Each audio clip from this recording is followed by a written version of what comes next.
Conferencia de cierre. Realidades y perspectivas para el desarrollo sostenible en Colombia. Baptiste es bióloga con maestría en conservación y desarrollo tropical y doctora honoris causa en gestión ambiental. Recientemente le fue otorgado el título de honoris causa en leyes. Fue directora del Instituto de Investigación de Recursos Biológicos Alexander von Humboldt. Baptiste es considerada una de las expertas más relevantes del país en temas ambientales y de biodiversidad, así como líder destacada en temas de diversidad de género. Ha sido también un referente en la construcción de importantes puentes entre la política, la academia y la ciencia. Forma parte de la lista de los 25 expertos mundiales de la Plataforma Intergubernamental para la Biodiversidad de los Servicios de los Ecosistemas entre el 2016 y 2019. A los asistentes recuerden que pueden compartir sus mensajes a través del numeral Foro Energético. Bienvenida.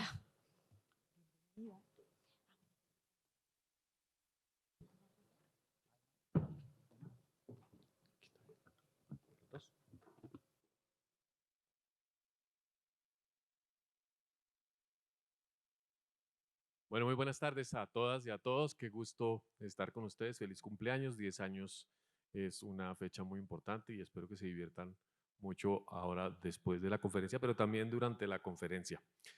Eh, yo quiero compartir con ustedes algunas reflexiones, digamos, sobre los avances que hemos tenido en la discusión de sostenibilidad y, por supuesto, en relación con la energía.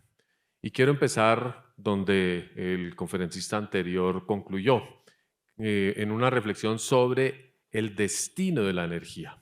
Tan importante es el origen, la forma en que se produce, como el uso y en qué o a qué destinamos la energía que estamos produciendo. Porque ahí va a haber una discusión muy importante sobre los kilovatios de lujo, los kilovatios para los pobres, los más vulnerables, los kilovatios para la equidad o los kilovatios para la adaptación al cambio climático. Voy a empezar con una historia sobre los bagres en Holanda. Ustedes saben, los bagres holandeses son muy famosos, entonces ahora les voy a compartir.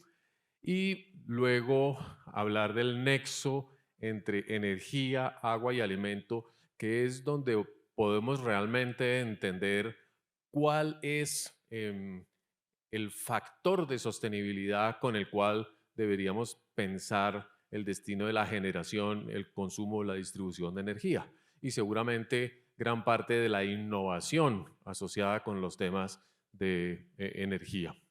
Em, y uno de esos grandes temas que está asociado con el tema del agua. La energía en Colombia pues tiene un vínculo central con el agua, somos hidrogeneradores y de todas maneras cualquier forma de producción de energía en el futuro va a tener una relación muy especial con el agua y voy a tratar de señalarla, sobre todo porque el ordenamiento territorial en Colombia está hoy en día planteado en términos de la existencia o la circulación del agua.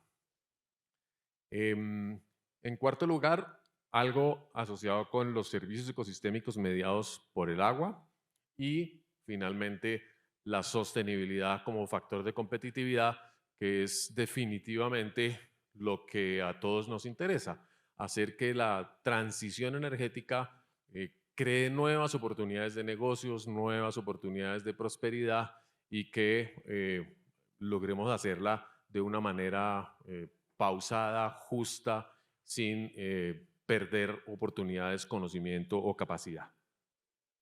Bueno, la historia de los bagres holandeses la tienen al frente, está referida a un restaurante en Ámsterdam que visité en diciembre pasado, que se llama el Mediamatic.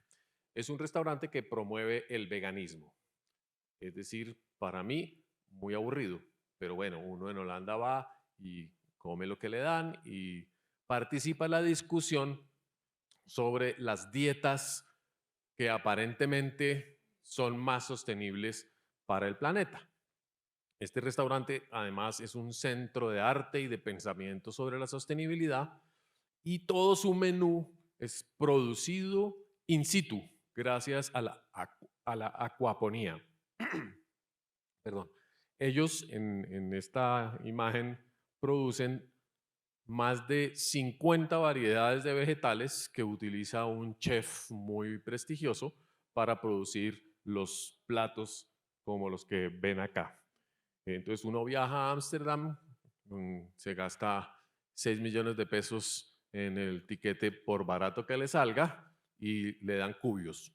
Pero bueno, eso es, los cubios son ricos, pero pues ¿a quién voy acá? El restaurante muy fino, muy lujoso, muestra a los comensales de dónde viene la energía con la que produce la comida. Y la acuaponía instala una serie de tanques plásticos en la oscuridad en donde viven bagres. Bagres basa vietnamita que pasan la mayor parte de su vida en una bodega, comiendo, creciendo y defecando. Pero como es un restaurante vegano, los bagres no son consumidos. No sé qué hacen con ellos cuando fallecen de ancianos, si los retiran a cierta edad, los pensionan, no sabemos. Pero lo cierto es que lo que importa son los desechos para poder fertilizar las plantas. Cuando visité el restaurante dije, bueno, muy interesante, pero ¿y qué comen los bagres? Pues por ahora les tenemos que dar alimento concentrado. Ah, ¿y el alimento concentrado de qué está hecho o de dónde lo traen? No, pues usted sabe, soya transgénica del Brasil, con un poquito de maíz transgénico norteamericano, con un poquito de restos de matadero, porque la proteína de los bagres tiene que contener, pues, restos de animales. Entonces, los bagres no necesitaban ser veganos para ser parte de un restaurante que al final te vende un cuento, porque cada cubio vale 25 euros con la historia que le cuentan a uno. Yo no creo que eso sea la sostenibilidad, pero ellos sí saben vender los cuentos. La energía es lo que está detrás de la operación de producción de comida, de la operación que conecta todos los procesos de los cuales dependemos los seres humanos. Entonces, entender la energía bajo el concepto de los nexos que establece entre los distintos sectores es probablemente uno de los recursos más interesantes para explicarle a la gente las ideas de sostenibilidad, porque la producción, distribución y consumo de energía per se, lo sabrán ustedes mejor, es difícil de transmitirle al público. Hablar de la confiabilidad, de la fórmula de las tarifas, hablar de las subastas de energía, hablar de las distintas innovaciones y caminos de la tecnología, cuesta un poquito de trabajo. Entonces, la idea es que pudiésemos explicar dónde la energía participa de una manera fundamental en la producción de bienes y servicios para la sociedad. Entonces, que la gente diga, ah, bueno, entonces sí importa qué clase de energía yo consumo, sí importa de dónde viene, sí importa a qué horas y quién la produce, en fin, una cantidad de preguntas. Por eso el énfasis como ecóloga que hago siempre es entonces en esta idea de la conectividad entre sectores. La energía conecta sectores. En países donde la normatividad es tremendamente sectorial, es muy difícil a veces encontrar eficiencias alternativas, encontrar nuevas formas en las cuales la energía se venda de mejor manera, la transición energética tenga lugar. Entonces, nuevamente, un llamado a la conectividad entre sectores podría ser muy interesante. En el tema del uso de la energía, toda la comida tiene que ver.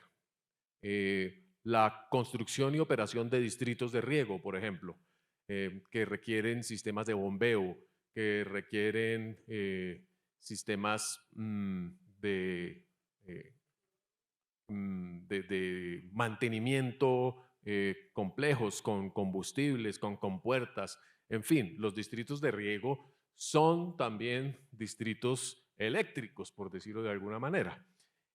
Lo triste es que en Colombia los distritos de riego son un desastre y la gente piensa que un distrito de riego es un conjunto de canales de agua manejados por gravedad o por cierta magia.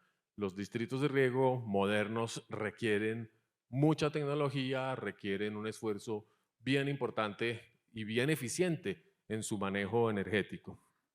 Todos los temas de manejo, de tratamiento de aguas, la PETAR que se va a construir en Bogotá para procesar todas las aguas negras de la ciudad que ya casi van a llegar allá gracias al tornillo elevador. Consume ingentes cantidades de energía, el movimiento de las heces, el bombeo del agua hacia las estaciones y lagunas de tratamiento es gigantesco. Y gracias a la sinergia entre la empresa de acueducto de Bogotá y una empresa de generación de energía en el Salto de Tequendama, se puede conseguir energía hidroeléctrica generada con la misma agua del río Bogotá de manera muy económica. Entonces, claramente lo que estamos haciendo es limpiar las aguas del río Bogotá con las aguas del río Bogotá. Esos nexos son muy bonitos para mostrarle a las personas, porque si no, piensan que la cuenta de la energía no tiene nada que ver con la cuenta del agua y que vivimos en mundos separados. Hay muchos sistemas de gestión de producción acuática en Colombia, incluida la piscicultura, que también requieren de energía de manera muy importante. Y cada vez que pensamos en innovar asociados con el agua, con el control de inundaciones, con el manejo de sequías, con reservorios de agua, estamos hablando de modelos ecosistémicos donde la energía juega un papel muy importante. Por ejemplo, en los ciclos de producción minera. Sabemos que la minería requiere grandes cantidades de energía y no tanto de agua, pero el agua y la energía están pegaditas en la eficiencia de cada uno de los proyectos mineros.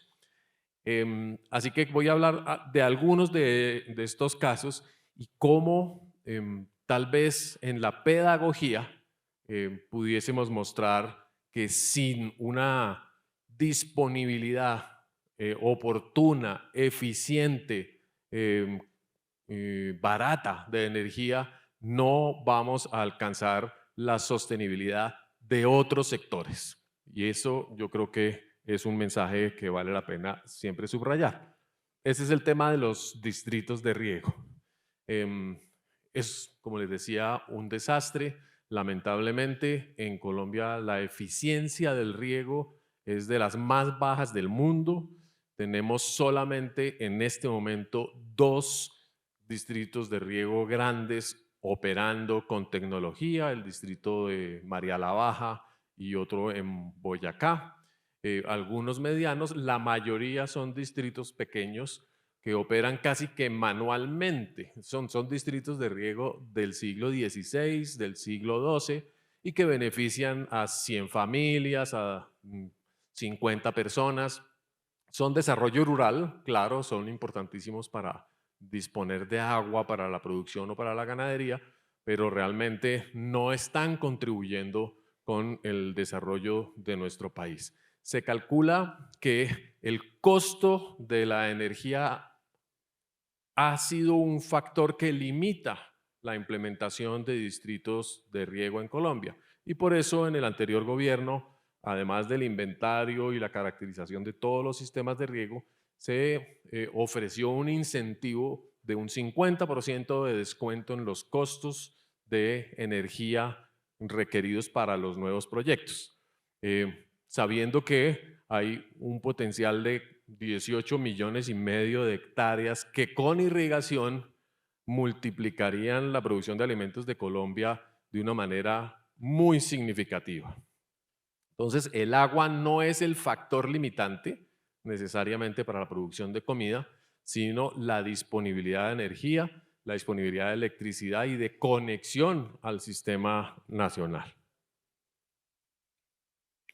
Hay varias propuestas tecnológicas que se están recomendando para la construcción de nuevos distritos de riego, y en todas ellas la elección de la fuente de energía juega un papel muy importante. Ya se considera la ecoeficiencia de sistemas que no están conectados a la red eléctrica, por ejemplo, y que requieren fuentes descentralizadas, bien sea solares, eólicas, térmicas, de pequeña escala, biogás, en fin, pero también obviamente aquellos que tienen la posibilidad de conectarse. En todos estos casos necesitamos soluciones innovadoras para, por ejemplo, la producción de carne de cerdo.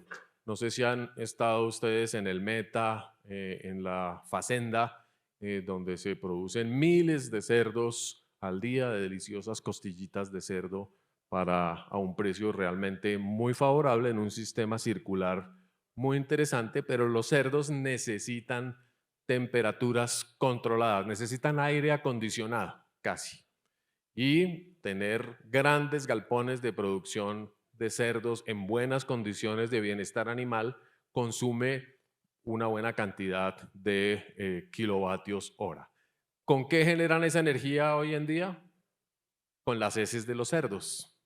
Producen biogás, el biogás lo convierten en energía eléctrica y la redistribuyen. El 50% de la demanda de producción, de la demanda de digamos, de los galpones de cerdos se cumple con el ciclo circular. Pero eso requiere tecnología, requiere innovación y requiere soluciones especiales para las necesidades de cada tipo de producto. En acuicultura, por supuesto que lo primero que tendría uno que citar es que sin fuentes confiables de energía, el pescado después de sacrificado se pudre. La cadena de frío es en gran medida el limitante para tener una producción piscícola cada vez más exitosa. La piscicultura en Colombia se hace en represas y si supera ciertos límites de densidad, contamina el agua de las empresas y de las represas, perdón, y el agua contaminada destruye o erosiona, oxida las turbinas y tiene costos de mantenimiento adicionales en la represa. De manera que en este caso no hay una sinergia entre generación de energía y generación de comida, sino hay un problema de antagonismo que se resuelve fácilmente calculando la capacidad de carga y se limita, pero un pescadito más no se le niega a nadie y tenemos en este momento problemas importantes en el país de sobrecarga de producción de peces porque se exportan muy bien y todos queremos tener, por supuesto, mayor producción piscícola en Colombia. Es uno de los sectores más interesantes de expansión, es muy eficiente la producción de peces, siempre y cuando los alimentemos con concentrados producidos en Colombia. Si tenemos que importar la soya, si tenemos que importar el maíz, si tenemos que traer la proteína de lejos, por supuesto que la eficiencia en la producción piscícola disminuye y por eso en parte el sector no ha despegado completamente. Aquí hay algunos datos recientes sobre piscicultura, pero lo que quería señalar aquí es que es un sector que claramente está afectado por la falta de inversión en innovación y desarrollo tecnológico. En general, las empresas de energía no dependen de las inversiones del Estado en términos de innovación y hacen todas sus inversiones con cargo al negocio, en la medida en que muchas son empresas mixtas o que tienen distintos tipos de cooperación o de inversión internacional. pero en sectores como el de la piscicultura o incluso en general en la agricultura, la innovación y la eficiencia productiva no se ha desarrollado a la misma velocidad que la innovación en términos de generación y producción de energía. La gente no sabe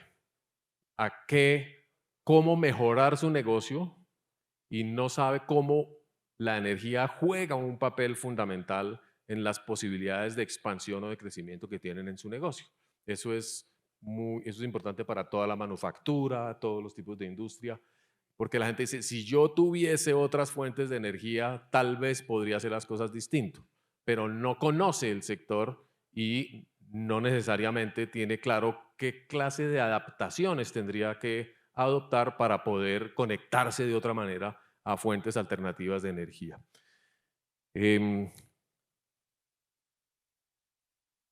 La acuaponía, que es tal vez entonces el ejemplo más interesante del nexo entre agua, energía y comida. Es un conjunto de tecnologías articuladas que permite la mayor eficiencia y la mayor circularidad en la aplicación de nuevas tecnologías. La mayoría de establecimientos acuapónicos genera su propia energía, bien sea a través de paneles solares, bien sea a través de conexión a la red, pero tiene altísima vulnerabilidad. Si la acuaponía no ha progresado más, es porque tiene limitaciones importantes en términos de la oferta y capacidad de aprovechamiento de la energía. Aquí tenemos una estación acuapónica recientemente instalada en Popayán con la cooperación española, en la cual se muestra pues la conexión que hay entre la producción de tilapia, que se mueve constantemente por unos motores que tienen que estar activos todo el tiempo, con la producción de lechuga. Algún día producirán comida, pero por ahora producen lechugas. Algo que les parecerá muy divertido a ustedes en el sector, y es esta noticia de que Colombia inauguró su primer sistema de hidrogeneración eléctrica hace un par de meses. Yo como bióloga pensé que la hidrogeneración eléctrica había empezado en 1890, 1910, con las primeras ruedas Pelton, pero aquí un proyecto PEDET instala un tornillo para generación a ras de agua y se proclama el primer sistema de generación. Se les olvida poner tal vez con a ras de agua, filo de agua, con tecnología de tornillo de pequeña escala, en fin, algunos atributos, pero no importa, se vale el entusiasmo. Importante es, de todas maneras, que esa narrativa está asociada con una crítica importante a la macrogeneración de energía a través de las grandes represas y de las empresas que garantizan que el 70% o más de la energía colombiana sea energía limpia. Es decir, es muy importante tener una canasta balanceada, tener opciones tecnológicas, pero a punta de tornillos yo no creo que podamos proveer al país de toda la energía que nos proveen los distintos proyectos hidroeléctricos. Entonces, ¿cómo hacemos para que la gente también entienda de escalas? Que ese es uno de los problemas grandes que tenemos. Y con energía es complicadísimo, porque yo siempre hablo como bióloga de calorías. Me dicen, pero bueno, más o menos ¿cuántos megavatios necesita para generar una caloría? En términos de conversión proteica, o cuántas calorías necesita para generar un megavatio.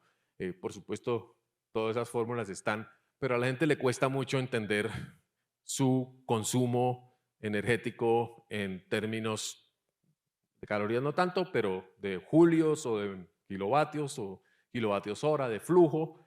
Y cuando empezamos a hablar de grandes consumos, es muy fácil perderse. Entonces, creo que hay que hacer un esfuerzo pedagógico importantísimo para que la gente vuelva a entender por qué se necesitan turbinas eólicas, por qué se necesitan parques solares, granjas solares de gran escala, por qué se necesitan nuevas represas en muchas partes del país, y sobre todo la complejidad de la transmisión energética y del cálculo de tarifas. Bueno, ese sí yo creo que ya no lo vamos a entender nunca. Estas dos diapositivas que tengo tenían que ver más es con las transformaciones territoriales asociadas con el agua, porque tanto para la generación hidroeléctrica como para la disposición de agua en agricultura o en distritos de riego o en cualquier otro sector, pues los escenarios de cambio climático van a jugar un papel muy importante. ¿Qué tanto vamos a transformar o a recuperar la productividad agrícola en los llanos orientales? ¿Qué tanto lo vamos a hacer en el Magdalena, en el Caribe? Dependiendo de todo eso va a implicar consumos adicionales de energía o innovaciones tecnológicas importantes. Entonces, estudiar el agua es muy interesante porque como Colombia más o menos gestiona y organiza su ruralidad a través del agua, es un proxy muy interesante. Aquí tenemos el mapa del mundo más reciente en términos de sequía. Esta es la sequía acumulada de casi 10 años. El mundo está atravesando una sequía gigantesca en el este de los Estados Unidos, que es el mayor productor, por ejemplo, de leche de almendras. Algunos de ustedes prefieren la leche de almendras porque les dijeron que era más ecológica. Ustedes saben la cantidad de energía que se requiere para exprimir una almendra, primero para producirla, luego sacarle la leche a una almendra, perdón cómo suena, y luego envasarla y traerla a Colombia. Siempre es más fácil ordeñar una vaquita en Ubaté para tomarse un café con leche y es más ecológico además. Sequías, el Paraná al frente de Buenos Aires se podía pasar a pie o un poquito más arriba, el sur de Brasil, Suráfrica está pasando un periodo muy grave ya de varios años, todo el norte de África y toda Europa. La sequía en Europa está alcanzando picos muy impresionantes y muy preocupantes en el mundo. Todo esto va a requerir, tiene incidencia en la producción de energía, pero al mismo tiempo en la demanda de energía, porque se necesita más electricidad para los aires acondicionados y no hay cómo generarla. El colapso de los sistemas eléctricos de Buenos Aires hace 4 meses fue muy evidente. Solo había luz 10, 12 horas al día y la gente no tenía cómo prender sus equipos de aire acondicionado o ventiladores para refrescarse en las olas de calor. Entonces hay unos problemas, digamos, de ubicación de la oferta de energía asociados con la transformación ecosistémica importante que plantean retos de transmisión, sobre todo, de cómo hacer llegar la energía donde se necesita, cuando se necesita. Bueno, imaginen todas las opciones de sostenibilidad que hoy en día nos ofrecen las nuevas tecnologías, la materialidad de los procesos de todas las empresas y los sectores, sin una oferta oportuna y adecuada de energía. Por ejemplo, el reuso de agua urbano. Aspiramos a tener todos los edificios con captura de agua de lluvias y con reciclaje de aguas grises. Eso no se puede hacer sin un incremento importante en el consumo de energía para mover el agua arriba y abajo del edificio, para disponerla adecuadamente. La ventaja es que uno sí puede generar más energía, no puede generar más agua. Hay unos límites importantes en la disposición de agua para el consumo humano, para el lavado de ropa, en fin. Por eso es que ponemos el baldecito al lado de la lavadora, enchufamos la lavadora, usamos el agua gris en el inodoro y así sucesivamente vamos complejizando la operación. Si la energía se pone muy costosa, no vamos a cosechar agua ni vamos a incorporar nuevas tecnologías en el manejo sostenible del agua en la ciudad o en el manejo de residuos. Estamos tarde en Colombia para generar energía a partir de distintos tipos de residuos. Muchos países europeos lo están haciendo. No soy experta, no sé qué tan conveniente sea, pero quemar residuos es una opción que en muchas regiones debería considerarse, sobre todo cuando no hay qué hacer, no sabemos qué hacer con los residuos y por más que pensemos en el futuro, nos damos cuenta de que nunca vamos a lograr reciclarlos o incorporarlos a una cadena circular. Hay otros servicios ecosistémicos en donde el agua es mediadora y conecta con los temas de energía y alimentos. El ordenamiento minero, por ejemplo, el traslado del arroyo Bruno en la mina de Cerrejón, indispensable para habilitar unas zonas de la concesión. Se hace gracias a que Cerrejón tiene una conectividad confiable energética en el departamento, que tiene capacidad técnica, que tiene todas las, digamos, las habilidades para lograr que el proyecto funcione a largo plazo.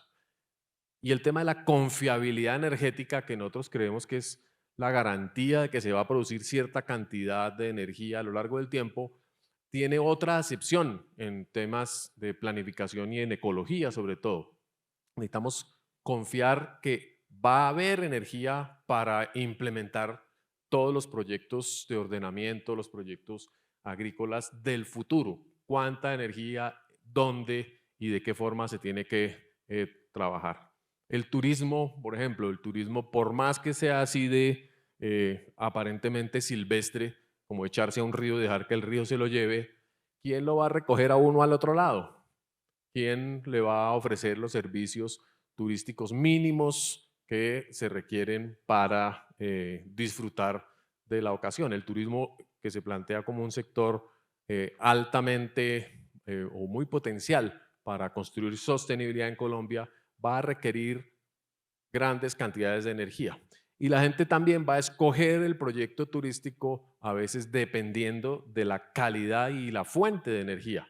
Nosotros no vamos a ir a sitios donde la energía no nos guste. Queremos energía de chocolate, queremos energía de ají, queremos energía con distintos sabores porque ya la gente sabe qué es lo que quiere. Entonces concluyo un poco con el mensaje final de el análisis de sostenibilidad que se aplica al sector energético, pero sobre todo llamando la atención sobre el vínculo que la energía genera entre sectores. Es la mejor señal que le podemos dar a la sociedad, es un manejo oportuno, es un manejo eficiente, es un manejo maduro de la energía, porque es a través de la energía como protegemos la biodiversidad, como generamos nuevos puestos de trabajo, en fin, cosas que no creo que tenga que repetirles y que aquí están un poco hiladas en términos de gobernanza, en términos de educación ambiental, en términos de innovación tecnológica y de buenas prácticas comunicativas que a falta que nos hacen, porque si seguimos creyendo todo lo que nos dicen las redes sociales, por supuesto vamos a volver al paleolítico. Muchas gracias.